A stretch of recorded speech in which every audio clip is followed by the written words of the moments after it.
Hey, what's up guys, this is Marcos. Today I'm gonna bring to you something different, something that I've never done on this YouTube channel, and that is a sit-down conversation I had recently with a very successful videographer. His name is Henry Kim. He runs the Videography Academy podcast. I listen to this podcast a lot and I think it's very valuable. A lot of good information on the business of video production. I know that as creatives, we focus a lot on the creative side and we neglect the business side. What I like about his podcast is that he focuses much more on the business side, which I think it's crucial in order to run a successful video business. So I enjoy podcasts. This is something you might not know about me. I listen to a bunch of podcasts. This is one of them that I really enjoy listening to. So I wanted to bring you this conversation because he has a lot of value to give, especially if you're a video creator, video producer, or you want to make the video production your job like I am. I think you will enjoy this. So we touch on how to find clients, get clients, how to charge, and all of this stuff, the mental aspect and the business side of video production. So without further ado, let's jump over to our conversation. Right now we're in the secret location of Videography Academy / Luminous Productions, my production company. Okay. It's a little spot in Northern California, and it's where the magic happens. So for me as a listener to your podcast, it's like I always have a hard time knowing exactly what you do, what projects you're working on. And so I think you maybe work on different projects, so it's kind of hard to explain. So I don't know, can you tell me what you do? Sure. I mean, so basically, I own a production company called Luminous US. There's about 5 of us total.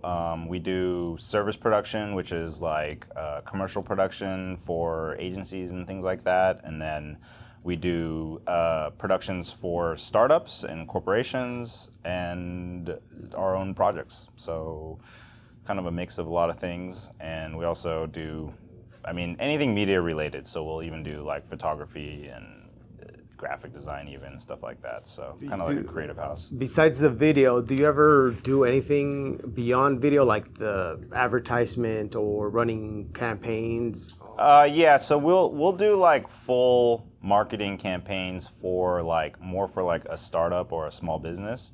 For like the bigger brands, like, if it's like a Coca-Cola or a Kia or something, then we're usually just working with an ad agency that's already handling all that stuff for them. For the most part, you're not touching, you would say, the Facebook campaigns or stuff like that? A little bit. I kind of like to hand that off to somebody else just because it's a big part of the business too. So, it's something that I've been doing here and there, but we're not really advertising ourselves as such currently. Yeah, it's okay.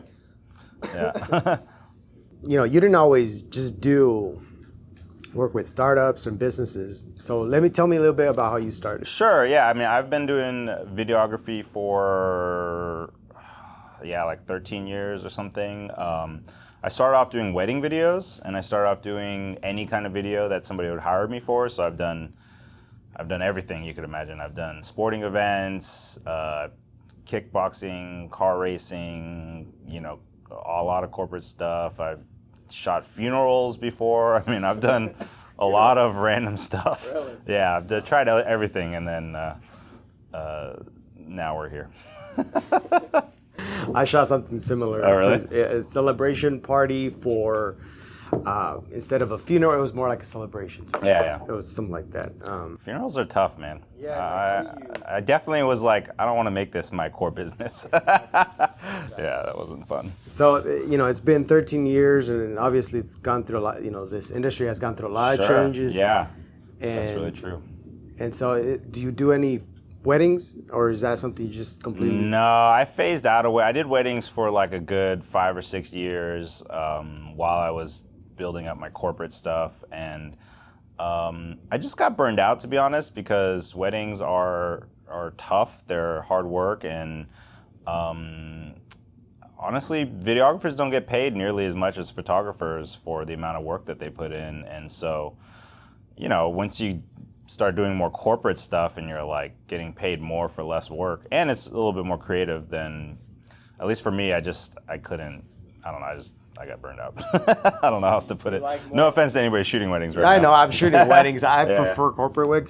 Corporate work, that's one of the reasons that I'm trying to connect more with people that are doing it. It's like, how do you actually break in? And I think that's one of the main questions anyone starting as a videographer is like, how do you get clients, or how did you do it, right? And everyone's journey is a little bit different. Yeah. But everyone seems to start off with doing weddings. It's kind of like a common thread. Everyone starts with doing weddings. Yeah, I think some people are real happy with that niche.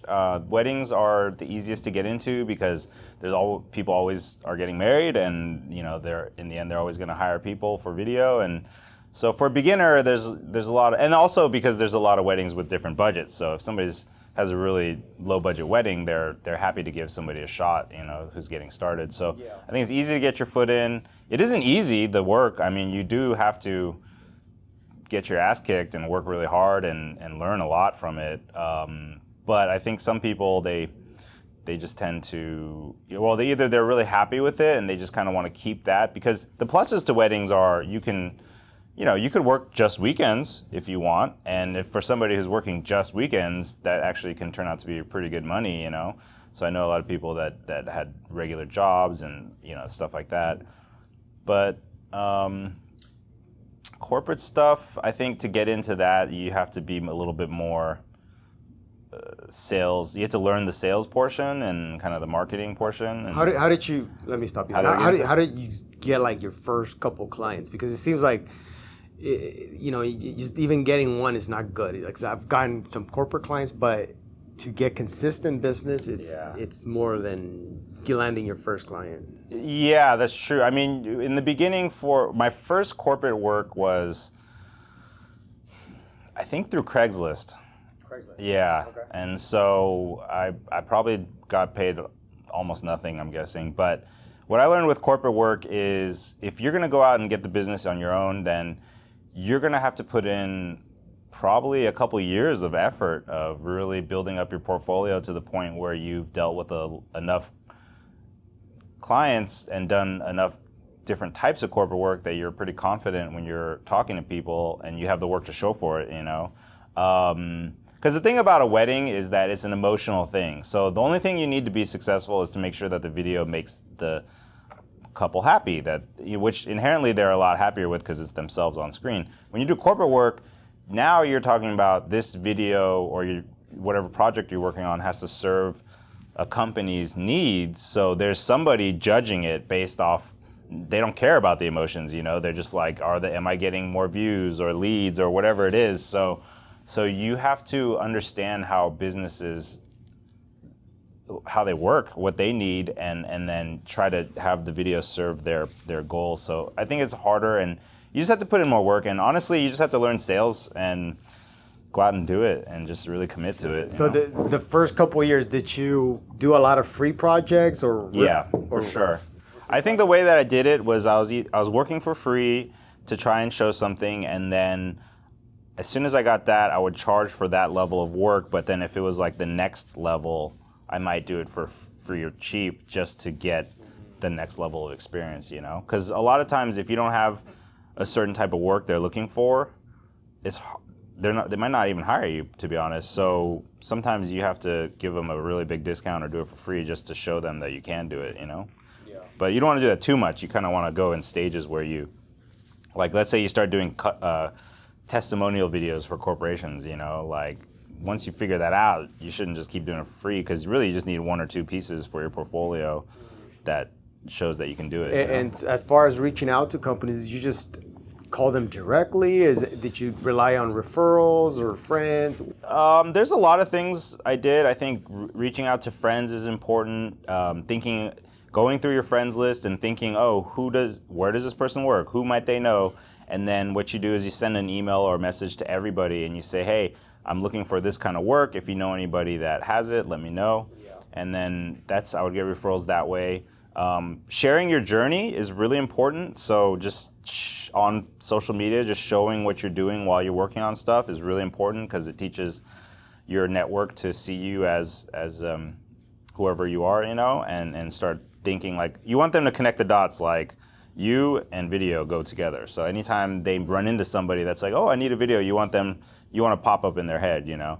Other than that, though, I mean, nothing beats just emailing, calling businesses, people, messaging. Just, you know, I think that's a hard part for a lot of people. If you just treat it like an experiment and don't be too worried about the results, just focus on getting out there. And even if you just reach out to 10 people, you're going to learn so much from that the next 10 you'll address differently, and you keep evolving until you get to the point where you can just pitch anybody anywhere, you know? So from what I've seen from just for your podcast and what you're telling me right now, I think you do, well, not dwell, you focus a lot on the business side. Yeah. On the business side. Mm-hmm. And I think, you know, as a beginning videographer, most of us are thinking, I need the gear, I need the new camera, because it's like, you know, when you're having a problem with your, you know, if you're married or anything like that, it's like, do I talk about it or do I buy them something nice?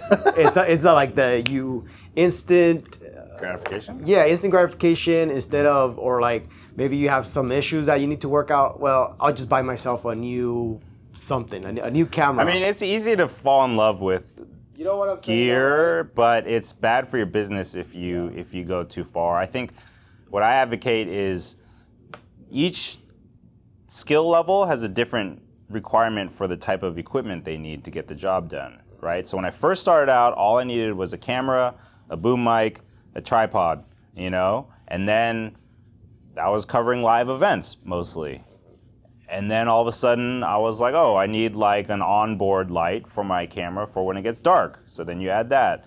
And then it's like, oh, I can't do sit-down interviews because I don't have lav mics or I don't have lights. And so I think the mistake people make is they try to buy all the gear they can as if they were like this top-level producer or videographer, and then they try and like catch up to that by learning it. But the problem there is you could put yourself into a cash crunch, and in the end, cash is the most important thing. You want to make money, and so I think what I tell people is start off with the gear that you need, like a basic package. And then if you have a couple jobs where it's like painful, like you're missing gear or you need to rent for it, then think about buying the next level. But don't just be in a rush to buy everything at once. And if you're a super beginner, like don't even get caught up in like, oh, you need like the newest, best camera, because in the end, it is the fundamentals of storytelling you got to figure out with, you know, I mean, you could start off with the Rebel T3i or whatever you start off with, but don't get too camera crazy or gear crazy until you've learned the business stuff too, you know?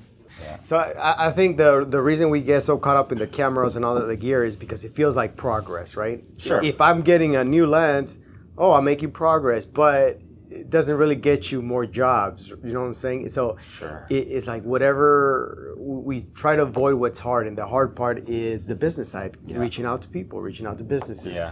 So I think that's part of the reason why we get caught up in these in the easy things. Like, and I think there's a lot of people who are also artistically inclined, so business isn't, and sales especially, isn't their strength, and they don't want to do it. So, but if you are going to be in business for yourself, you have to learn how to do it. So I think sales is such a, business development, sales is such a huge discipline. I mean, that's a whole degree that you can learn, right? Yeah, so, exactly. I mean, start off simple. I mean, kind of what we try to teach with Videography Academy is just start learn the basic stuff you need just to get to the first level, and then keep adding as you go, instead of thinking like, oh my gosh, there's so much I have to learn, I got to learn it all now. Like, it's really impossible. You know? When I first got started, let me add to that. My thought was, if I get really good at, creatively with the camera, then it's like, well, business are going to flock to me because they're going to see how creative I am. And like, oh, you're wrong. Yeah. You need to go out and talk to people. So do you find that right now, have you had to kind of sacrifice the creative for the business? Or yeah, to be for more sure. Business-minded? I mean, that's something I struggled with for a long time because I'm more creative, and so you feel kind of bad because when you're focusing on business stuff, you're not being creative, and you feel like you're losing something. But what I learned is, over the long run, if you don't add those skills early, then you actually don't have the freedom to be more creative later. So it's kind of a balance. I try and just invest time in developing ideas and working on stuff, but the business is how you're going to create something that will support you for a much longer time, you know? Okay. So now, having said that, is there certain things that you're not good at? Like, you can't be good at everything, right? Because there's just so much. Even if you could, I mean, you can't work on everything. So, is there certain things that you're not good at that you have to grow comfortable with as a business owner? I think the first thing I had to learn, which a lot of people struggle with, is learning how to let go and not be like the only person doing everything. Because as you start to scale up, you know, you're going to have bottlenecks, because if you're focused, if you get all these clients in the door and then all of a sudden you're dealing with editing and stuff, then you're not going to be out selling. So I used to try to do everything and a lot didn't get done. So I think the first thing that I had to learn was how to bring on good people, empower them to just do their work and also help them. And then so that way you could focus on specific tasks. So I guess that was the first thing. Right now, I guess, what am I not good at? I'm not good at social media. I mean, yeah, I should put more time into it, but I don't know. Well, what was your first hire when you said, I need help? What was the first? An editor? An editor is Yeah. Is that what you would recommend people maybe seek out first? No, you know what? That's a good question. I think it depends on what you like to do. I didn't like doing editing, you know. I only liked editing my own projects. So, you know, I would get these terrible bottlenecks where I had a bunch of clients that I just didn't want to do the work. So I was like, okay, finally, I was like, I'm gonna have to give up some profit and just let an editor handle it. But for some other people, maybe sales is the part that they want to offload because they really hate it. But although I still think any business owner has to be able to sell their own product before they can really successfully hire somebody to sell it for them. But yeah, sales might be, or maybe producing, you know, maybe somebody's really good at sales, but they're not, you know, they want to scale faster and they're just better at managing people than they are actually going out in the field and doing the shooting and all that, you know, conceptualizing an idea. So I think really you just have to be comfortable hiring for your weaknesses, because there's this guy, Peter Drucker, he writes some good books on business stuff, and he talks about how, you know, in the business world, you actually want to be really great at what you're good at and then let other people do what they're good at. So instead of trying to make all your weaknesses into your strengths, you end up spending a lot of time on that. You end up losing a lot. You know, you talked about becoming good at sales. Is that something you handle most of the time now? Yeah. How do you approach the money conversation? Because I think that's another... There's a lot of different ways to approach the money conversation. I think the difficulty for beginners is, and for every level, is figuring out how much it's worth to the client and what they're willing to pay versus what would be like too much, you know. And I think a lot of people get scared to put out a number. So what I've learned is the best thing is, when it comes to money, is first, number one, you got to get them excited about whatever it is you're offering, your services, your personality, the way that you are going to help them. I think you have to get them really excited so that they want to work with you, number one. And then number two, try and get the price from them first. You know, I usually try to, if I get a sense that they don't have like an unlimited budget, you know, not that there's like almost no, which companies really have an unlimited budget, but you know, if it's going to be like kind of tight, then you want to get them to give you a number by saying, you could simply ask them, say, hey, for this type of project, what budget range were you planning on? Because they have to have some number in their head, and some people don't, but I mean, even the ones that don't, there's some sort of number floating around that they're hoping that they would pay, you know? Mm-hmm. And that is really important, because if let's say they want $10,000 worth of work and they want to pay $500, then you say, see you later, because, you know, that's the wrong client. But, you know, there was a client recently where they wanted a certain type of video, and I probably could have priced it like around 10,000 or something. And then when I asked them that simple question of how much they're willing to pay, they said 20,000. And I was like, that's a lot more. And the thing I realized about that is the price of the video doesn't matter. It's just the price that they're willing to pay for it. So you can give the exact same work for 10,000 or 20,000 to two different people. If they're both happy with it, then for them that was like a worthy investment, you know? Yeah. So I think trying to find that price out is really important. Yeah, and circling back to business, I think that I was reading this book, You're Badass at Making Money, and so, oh yeah, I saw that book. Yeah, Target, like yeah. I'll walk through it, and so one of the things she talks about is that we have this I think mental barriers or holdups with money. Yeah. And through reading that book, I understood that one of my barriers or mental blocks was if I charge too much money, right. It means that I'm a greedy person. Right. Yeah. You know what I'm saying? And it's like, I didn't know that about me until I, read the book. It's like, oh, damn. Is that why I'm not charging enough? Yeah. And I don't know, have you experienced like? Oh yeah, definitely. I've battled that especially being an artist first. I think artists are even more like that. I think it's important to remember that the way that we look at money is a result of our social class.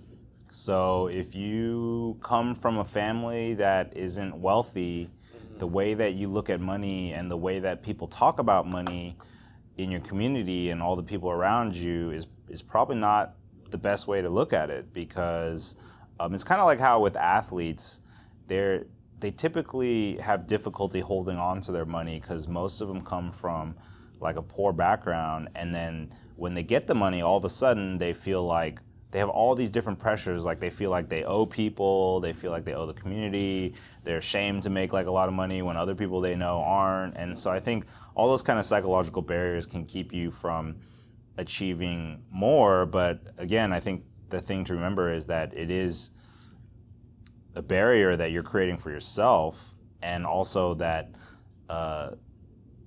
somebody really wealthy told me once that money doesn't change you, it just accentuates who you are. So if you're like a good person, you're like a good person with more money. And I met plenty of rich people that were just really freaking nice.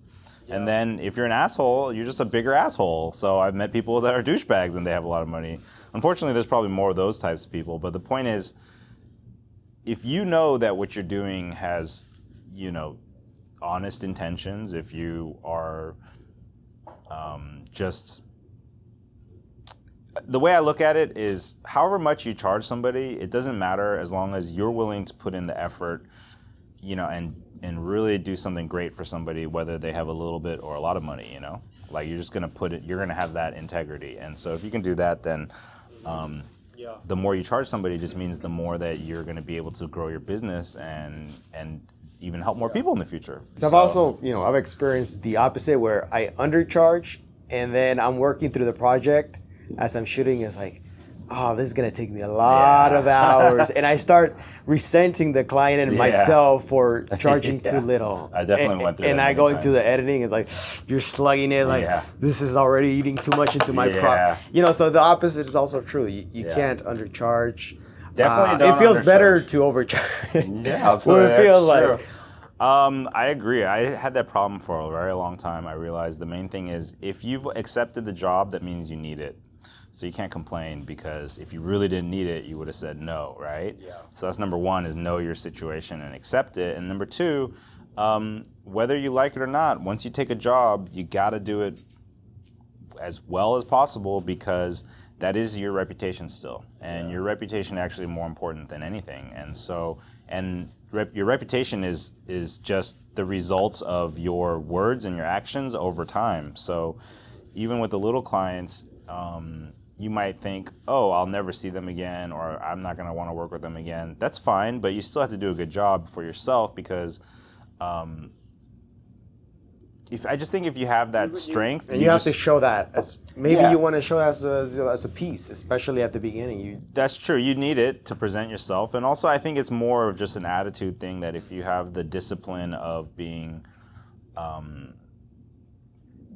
just do the right thing, and then you're gonna in the long run, you're going to be more successful because it adds up to a reputation that when you're not out there, the way people talk about you say everything, you know, and it all starts to add up. Especially in most cities, there eventually you're going to be, as you become more successful, you're going to be part of a community, and the world is always smaller than you think, and so your name will travel a lot more than you think, and so. So yeah, just put the effort in no matter what. And if they're going to undercharge you, then that's where you have to get more disciplined and learn to estimate better what the effort is going to be so that you can say no, you know? Yeah, that's one of the struggles, because sometimes I'm getting jobs that, like, what do I charge for this thing? Yeah. But sometimes I think it's not so much about the money, it's about also recognizing that there's red flags, right? Mm-hmm. And so I'm wondering, is there like certain red flags that you look out for whenever you're deciding whether you're going to work with someone? Yeah, if you walk into the meeting and they're naked, that's a red flag. No, I'm just kidding. No, but that might be a green flag in certain industries. Yeah, depending on what type of work you're trying to do. Red flags are, number one is if they don't understand how to value something, if you're explaining something to them, or they think that if they think everything is easy, if you do end up quoting a price and they want something like ridiculously cheaper, that's obviously a red flag. One thing I've noticed is kind of a red flag, depending on the person, is if they come into it promising you all the stuff they're going to do for you later, like, oh, if you do this video for me for cheap, I'm going to refer you to this, I'm going to do that. And it's like, I think over time I've learned that most of those people were just talking and they didn't actually end up referring, because the people who are really good clients, they refer without having to say that they're going to. That's like a given in their mind, you know, because for those types of a good client, the reason why they're going to refer you is because they like your work and they trust you. So when they refer you, they're actually making themselves look good to the other person because they're helping that other person, right? Yeah. Providing a resource or a connection. But somebody who sucks, who's underpaying you and doesn't value you and is promising you the world, the problem is that they tend to refer the same type of people if they do refer. So that's another thing to remember, is that clients refer like clients. So if you have a client that's really underpaying you, unless they have a really good excuse for it, like it's for a nonprofit or a special thing, or, you know, I have met some where it was a tester situation and it led to bigger work, but those people usually also show gratitude and a lot of other aspects that let me know that they're conscious, you know? I think the worst ones are the ones that they just think that if they just tell you they'll take care of you later, and then they don't.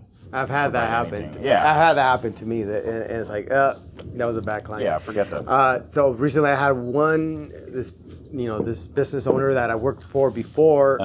I gave him a prize, and it was like an odd job, and then he texted me later. It's like, I'm gonna pay you more. I was like, damn. I was like, I rarely get that kind of person, and it kind of inspired me to be that type of person. Right.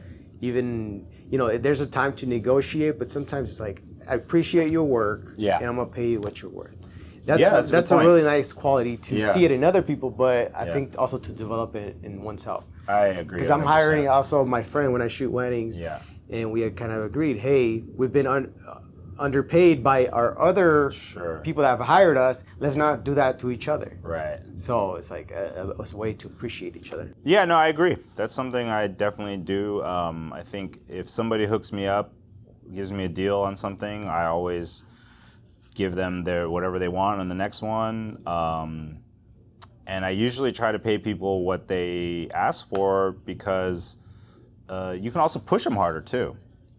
Because when you pay somebody what they ask for, you can push them as hard as you want. If somebody's giving you a really big discount, then when you start pushing them, then in their mind they're going to be thinking like, they're like, well, I'm already doing this on a deal. Do I really need to bring this extra gear? You know what I mean? But if you give them what they want when they ask for it without putting up a fight, then they tend to be way more accommodating, you know? So now that you've been doing this for 13 years, and I'm pretty sure your focus has changed, and also the things you worry about. I know that there's certain things that I worry about now that are to you might be silly. I was like, oh, dude. No. Don't. So what are the things that you worry about now that before you're like, oh, this is a big deal, and now it's like that's not even necessary. You should put your focus on this instead. Or sure. I think I used to. I mean, now I'm pretty comfortable with pitching people, with sales and all that stuff. I feel like I can walk into any room, and even without any information, I can pull something out my ass to get them excited about whatever it is that they're thinking about.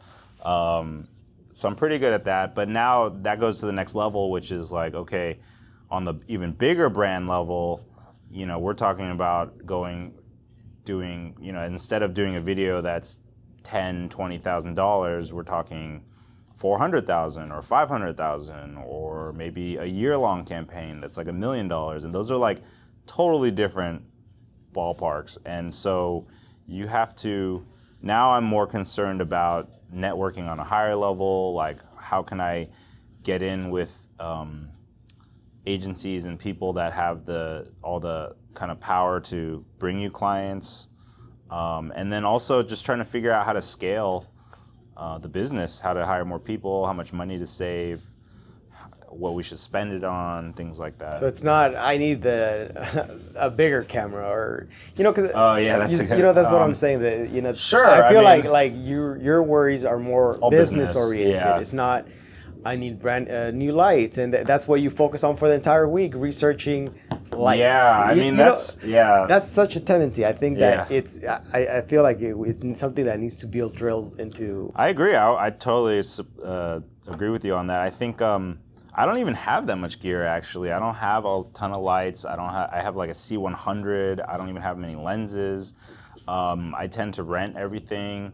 I mean, I would buy maybe a red or something like that, but then the technology changes so quickly, and I like experimenting with different camera formats that, and also, what's the point of owning a bunch of gear if you're always broke?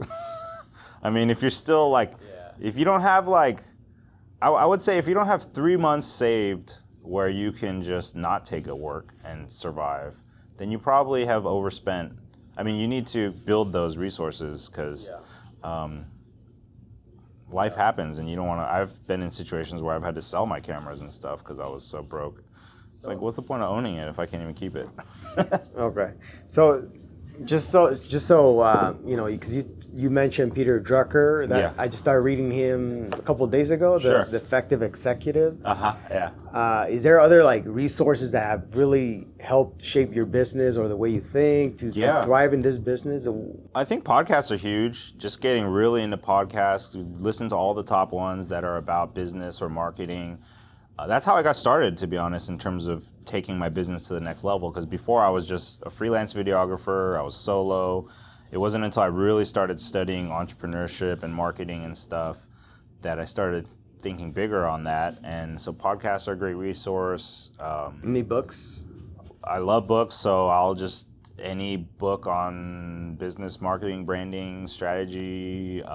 Specifically, I mean, Peter Drucker's Managing Oneself is probably a really good book to start off. It's a quick, small read, but it's really important because it's about the self, learning how to manage yourself, and that is actually really, really important if you want to be successful in anything in life, is actually managing yourself. And then, because how you manage yourself determines what opportunities you have, And so that's a good one.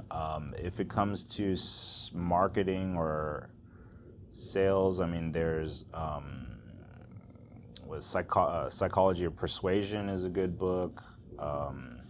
Deep Work is a good book. Oh yeah, that's one of my top books. Yeah, that one's good. Principles by Ray Dalio. I found that one to be really, really good. Because it's really life and business principles. And this guy's was one of the richest people in the world, so he knows what he's doing. So in your opinion, what do you think is like the difference? I'm pretty sure you met other videographers, and they're not around anymore. Some that thrive, some that don't. Sure. So what do you think is the defining factor between those that are, that remain in the business, are successful at it, not just surviving, but successful? That's a good question. And those that don't. Yeah, the difference between a successful videographer and an unsuccessful one really is the business mentality. I mean, you don't have to be a full-on entrepreneur, but you have to approach business from a logical standpoint of, where are you getting the business from? How are you selling them? What are your products you're offering? Making that into systems that you implement, and then not being emotional. Most videographers who end up failing treat everything like they're the center of the world. Like, they complain about how they feel about a job. It's like, nobody cares. Like, if you just took the money, your job is to get the job done. Nobody cares what, if they're making you feel good about it while you do it. I think the problem is a lot of people start from being a solo act, and so they think of themselves as the most important person, and they forget that they're actually just servicing somebody else. And so you have to kind of be a little more humble. And maybe the last thing I would say is, if you don't have the attitude where you're constantly trying to learn and add those different skill sets, then you probably won't survive, because it's evolving.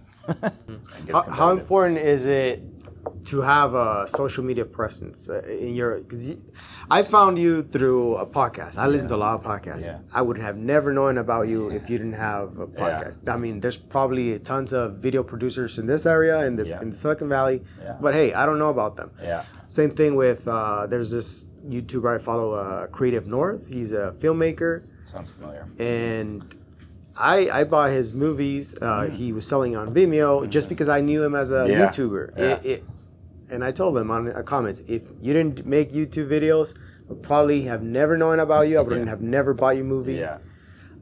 So, I mean, how important is that? So social media, I'm not a master at it because I don't use a lot of it. I think I've used it just enough, to build a reputation. I think it's more about sharing knowledge and sharing your journey on a platform. And so whatever platform that is, I think the more that, because the reason why you bought the guy's movie isn't just because he had a YouTube channel, but because it helped you. If you had like a crappy YouTube channel, you wouldn't watch it and you wouldn't buy anything. So the point is, you have to be value driven. So that means you always want to provide value to people and think to yourself, how can what I'm doing affect the other person in a positive way, whether it's giving them information or inspiring them, whatever it is. But the people who are unsuccessful with social media is they just like, oh, it's me, love me, look at what I'm doing this, I'm so great. And unless you're like some hot chick with a big ass, like, you're not gonna get random people following you for that, What are some waste of time? When you're running a business, obviously there's only so much time you have. Is there like certain things you just like, I can't do that because it's a waste of my time? Yeah, for sure. Taking meetings with people that are not going to be helpful at all is a waste of time. As you start to become more successful, a lot more people reach out to you for help. So you have to start filtering out like who's, worth that time, because time is precious. And then other activities. I try and limit my time to just 3 things: is business related stuff, whether it's getting it or executing it,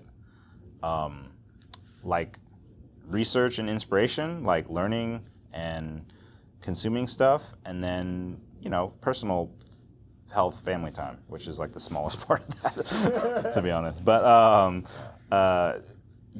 just surfing like YouTube or Facebook or Instagram passively without like thinking about it, like, how is this working? Why is this popular? If you're just passively consuming it, that's a waste of your time. Yeah.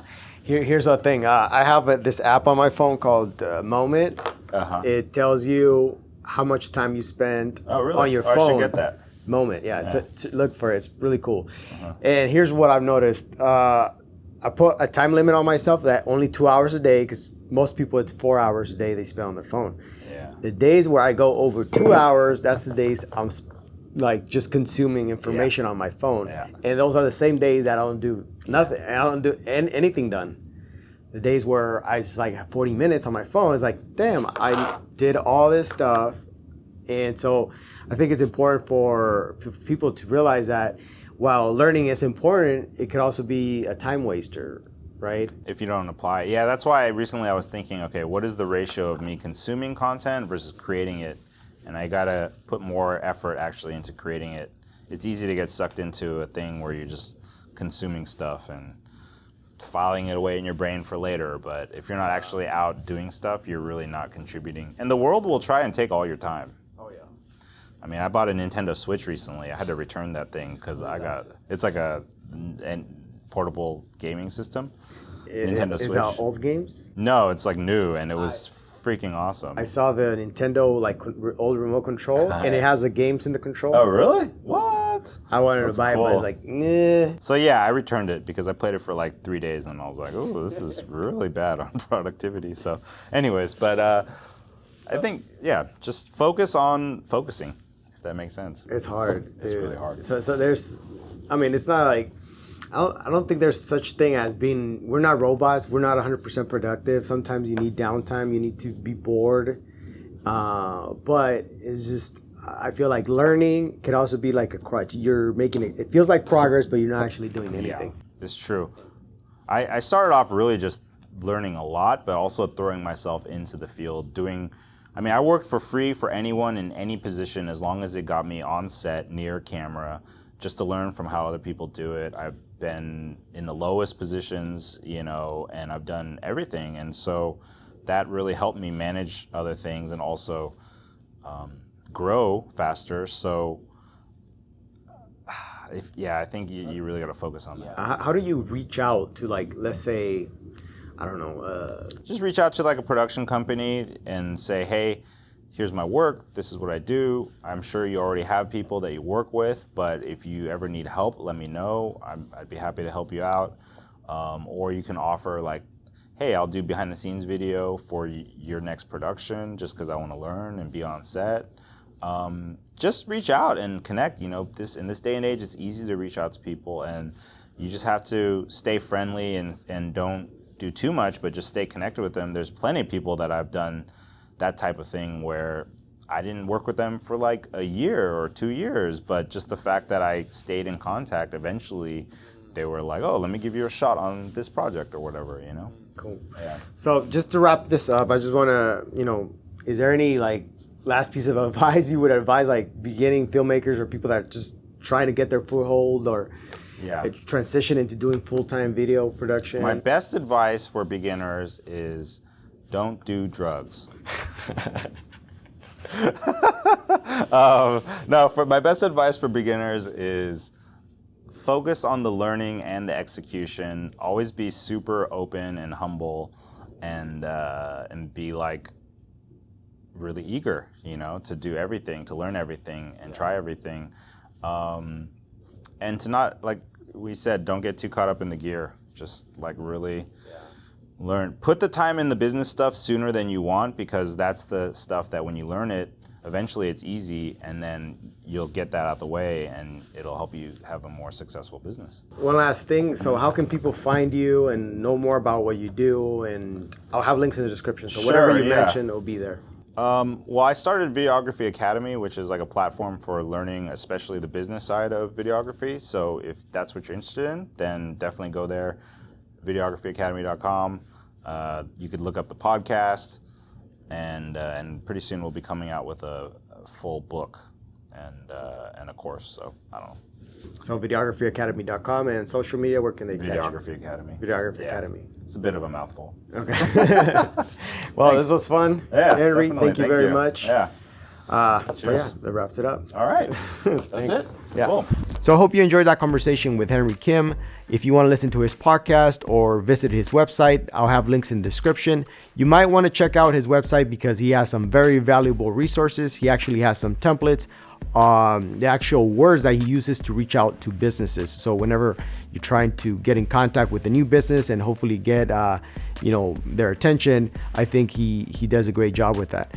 So check him out. Also, if you enjoy this kind of content, if you want to learn more about video production and what it takes to get clients, how to charge and all this stuff, please let me know. That way I can create more, because this is my journey. This is what I am interested in. This is what goes on in the background when you don't see me making YouTube videos.